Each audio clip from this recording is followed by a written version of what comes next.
More opponent previews for the fourth time in as many years with its crop of current seniors. Purdue's off to the NCAA tournament. It's everything you've worked for and dreamed of, said Dakota Mathias, one of those seniors. It's exciting to see all the fans there, all the different teams in the same arena, the same environment.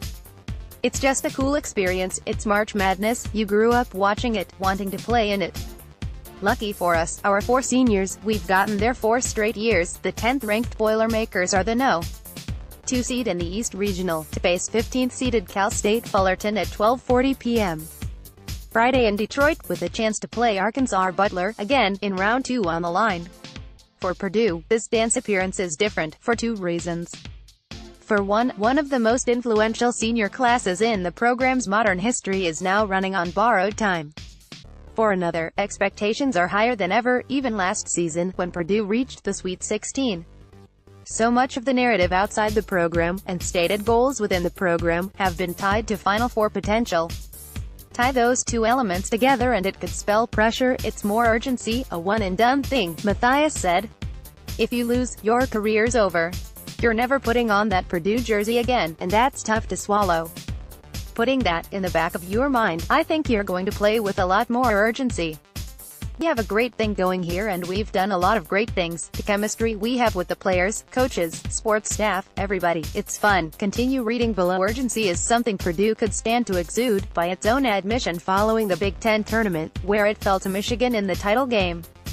Toward the end of a 28-win regular season, something was missing in the Boilermakers, again by their own admission, making this past week a welcomed opportunity to rest, refocus and work to sharpen some basics that might have built during a long, hectic season, particularly defensively. If you leave the court questioning anything, senior Vincent Edwards said, that means you didn't give it your all. This was a particularly important week for Edwards, a chance for him to meaningfully recover from the ankle injury that worsened on days 2 and 3 of the Big Ten tournament. Edwards said the ankle remains sore, but he seems to be progressing normally. Mathias said he's been ill this week, as well, but he's fine. So Purdue turns its attention to Fullerton, a 20-win team that just won the Big West tournament to work its way into the field. Everybody's really good in the NCAA tournament, guard P.J. Thompson said. They've all made it for a reason.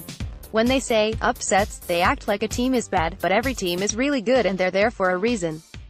So with us being a 2 seed, even though we're playing a 15 seed, you treat them like you're playing the Lakers, like you're playing a number 1 seed.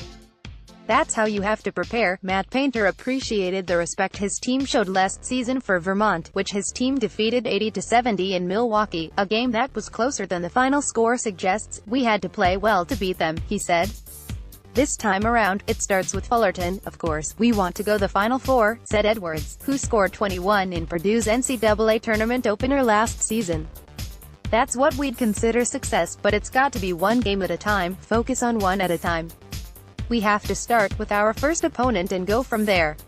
Membership info. Sign up for goldandblack.com now. Why join? Questions. Follow goldandblack.com, Twitter, Facebook. More, Gold and Black Illustrated, Gold and Black Express. Subscribe to our podcast. Copyright, Boilers, Inc. 2018. All rights reserved. Reproducing or using editorial or graphical content, in whole or in part, without permission, is strictly prohibited.